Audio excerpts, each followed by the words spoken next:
Good morning, everyone.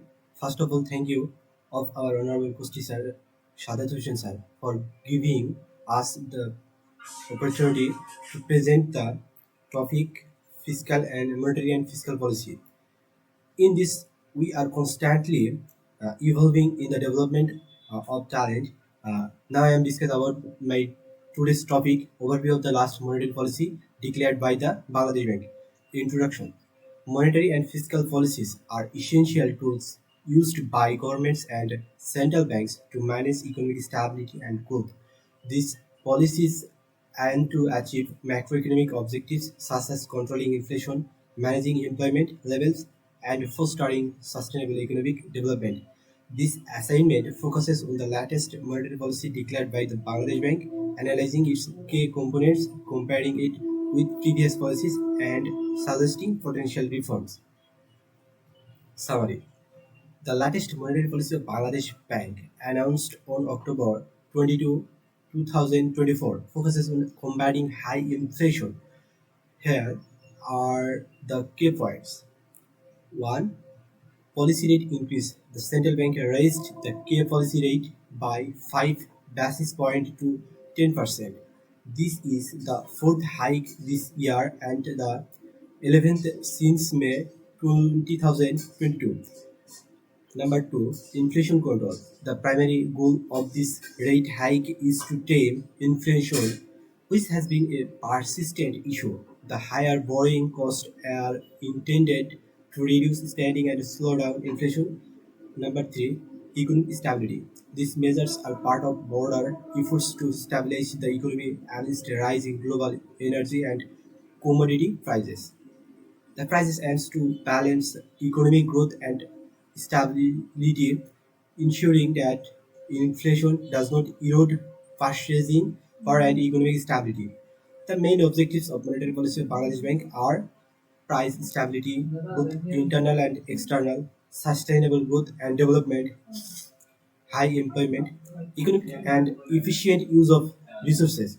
5. Stability of the financial and payment system. Bangladesh Bank declares the monetary policy by issuing monetary policy statement (MPS) twice in January and July in a year. The tools and instruments for implementation of a monetary policy in Bangladesh are bank rate, open market operations (OMO), repurchase agreement repo, and reverse repo, statutory reserve requirements (SLR and CRR). Significant changes compared with the previous policy. The latest monetary policy of Bangladesh Bank, announced on October 22, 2024, introduced several significant changes compared to the previous policy. Here are the key differences. Policy rate. Previous policy, the policy rate was 9.5%. Current policy, the policy rate has been increased to 10%, marking a 50% hike. Inflation target. Previous policy, the inflation target was set at 6.5%. The current policy, the inflation target remains at 6.5%, but the central bank has emphasized stricter measure to achieve this target due to rising global prices. Reserve requirements. Previous policy, cash reserve ratio (CRR) was 4%. Currency policy, the CRR has been increased to 4.5% to tighten liquidity in the banking system. Credit growth. Previous policy, the target for private sector credit growth was 14.8%. Current policy, the target was has been revised down to 13.5% to curb excessive borrowing and spending. 5. Foreign exchange reserve. The previous policy, the foreign exchange reserves were around $35 billion. The current policy, the reserves high slightly decreased to $34 billion, reflecting the impact of global economic condition. These changes reflect Bangladesh Bank's ongoing effort to manage inflation and ensure economic stability amidst a challenging global economic condition. A major changes in attitude or principle or point of view, the central bank adopts systematic actions to regulate the money supply, interest rates, and exchange rate in order to manage the inflation under its monetary policy framework. Price stability is the ultimate goal of monetary policy for achieving high output growth and low unemployment. Financial markets and foreign exchange market must be stable in order to achieve price and interest rate stability. The central bank ZSEC, in order to carry out the monetary policies, contradictory and expansionary objectives. WMA facilities are used to manage liquidity in the money market by employing qualified securities with having to liquidate them. To obtain price stability, Bangladesh Bank often uses WMO techniques such as central bank repo, reverse repo, and Bangladesh Bank bills to manage the money supply in the banking system. Tools used by Bangladesh Bank. Bangladesh Bank employs several tools to implement its monetary policy, aiming to control inflation, managing liquidity, and ensure economic stability. Here are the main tools and their details. Policy rates. Repo rate, the rate at which commercial banks borrow money from the central bank. As of the latest policy, the repo rate is set at 10%. Reverse repo rate B. Reverse repo rate, the rate at which the central banks borrows money from commercial banks. This rate is typically lower than the repo rate due to encourage banks to lend more. Open market operation. Treasury bills and bonds. Bangladesh Bank buys and sells government securities to regulate the money supply. For instance, the central bank might sell treasury bills to absorb excess liquidity from the bank. B. Bangladesh Bank bills, short-term bills, 7 days, 14 days, and 30 days issued by Bangladesh Bank to manage their short-term liquidity. Reserve requirements. Cash reserve ratio, CRR, the percentage of a bank's total deposits that must be kept in reverse with the central bank. The current CRR is 4.5%, up from 4% in the previous policy. Statutory liquidity ratio, SLR, the percentage of a bank's net limited time liabilities that must be maintained in the form of liquid assets. This ratio helps ensure banks have enough liquidity to meet their obligations. Number 4, discount rate. The rate at which the commercial banks can borrow from the central bank against approved securities. This rate influences the cost of borrowing and lending in the economy. Moral situation. Situation. Bangladesh Bank uses moral suasion to persuade banks to adhere to certain policies to guidelines without formal directives. This can include meeting communications and a public statement of influence banking behavior. Number 6, reserve management strategy. Bangladesh Bank maintains the foreign exchange reserve of the country in different currencies to minimize the risk emerging from widespread fluctuation in exchange rate of major currencies and very irregular movement in interest rates in the global market. Bangladesh Bank has established a nostro account with the different central banks. Funds accumulated in these accounts are invested in treasury bills, repos, and other government prefers in the respective currencies. It also makes investment in the form of short-term deposits with a different high-rated and reputed commercial banks and purchase of a high-rated foreign supranational corporate bonds. Separate department of Bangladesh Bank performs the operational fluctuations regarding investment, which is guided by investment policy set by the Bangladesh Bank's investment committee headed by a deputy governor. The underlying principles of the investment policy is to ensure the optimum return on investment with the bank, minimum market risk. Reform needed in the monetary policy. The strengthened Bangladesh economic stability and growth. Several policy reforms for Bangladesh Bank are essential.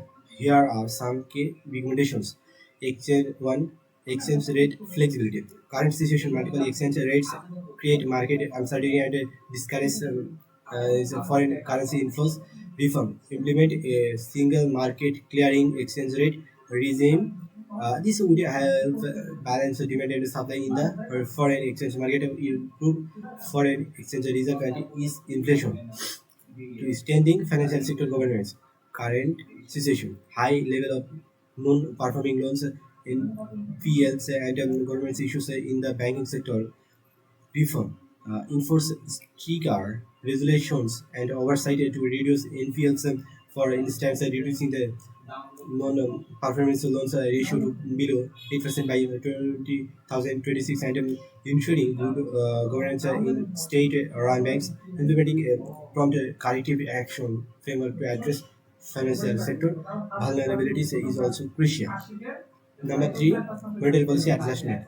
Current situation, persistent inflation and liquidity management challenges reform. Continue tightening monetary policy to control inflation. This includes adjusting policy rates and reserve requirements as needed. For example, the recent increase in the cash reserve ratio, 0 to 4.5%, is a step in the right direction. Number of digital financial services. Current situations, limited interpersonal interoperability and user experience in digital payments reform, accelerate the adoption of QR and establish a consent based on data sharing ecosystem. This would enhance the efficiency and reach of the digital financial services. Five, public investment and resource mobilization. Current situation, insufficient public investment due to limited domestic resource and mobilization. Reform improve domestic resource mobilization to increase public investment. This includes tax reforms and better public expenditure management to support long-term growth and development. Number six, the financial inclusion and innovation. Current situation, limited access to credit and financial services for underserved populations. Reform prompt financial inclusion by expanding digital credit facilities and creating a sandbox for innovative create products. These reforms are critical for ensuring economic stability, enhancing financial sector's resilience, and forming sustainable growth in Bangladesh. Implementing these changes effectively will require coordinated efforts from the central bank. Government and financial institutions, although the new resolutions might initially face backlash in the stock market, particularly from the short-term focused investors, their long-term advantages for both the economy and the market are remarkable. Enhancing banks, capital foundations will strengthen the overall health of the banking sector. These measures align with the upcoming Titan NPL recognition criteria and the simplified provisioning framework set to be implemented this April. They also complemented the from the collective action PCA framework announced in December 2023 with a commitment to implement by in March 2025. The PACA outlines a specific strategies for addressing banks based on the severity of their balance sheet issues. Currently, it is hoped that banks can no longer leverage political protection to operate freely with impunity as they did under the previous regime. Now is opportune momentum for reforming the prudential framework encompassing dividend payments, NPL recognition, provisioning requirements, and discipline exist. Those disadvantages by these reforms are currently at a significant political disadvantage. The call for financial stability has never been stronger, both from local stakeholders and international partners. These reforms are especially handy as comprehensive efforts to overhaul the banking systems, including the Bangladesh Bank, are in progress, albeit still in their infancy. The impact of these changes will become more apparent once a substantial number of the reforms have been sustainably implemented over time. Conclusion: the latest monetary policy declared by the Bangladesh Bank reflects a comprehensive approach to managing the economy amidst global and domestic challenges by focusing on inflation control, economic growth, and financial stability. The policy aims to create a conducive environment for sustainable development. However, continuous reforms and adaptive measures are necessary to address evolving economic conditions and ensure the effectiveness of monetary policy.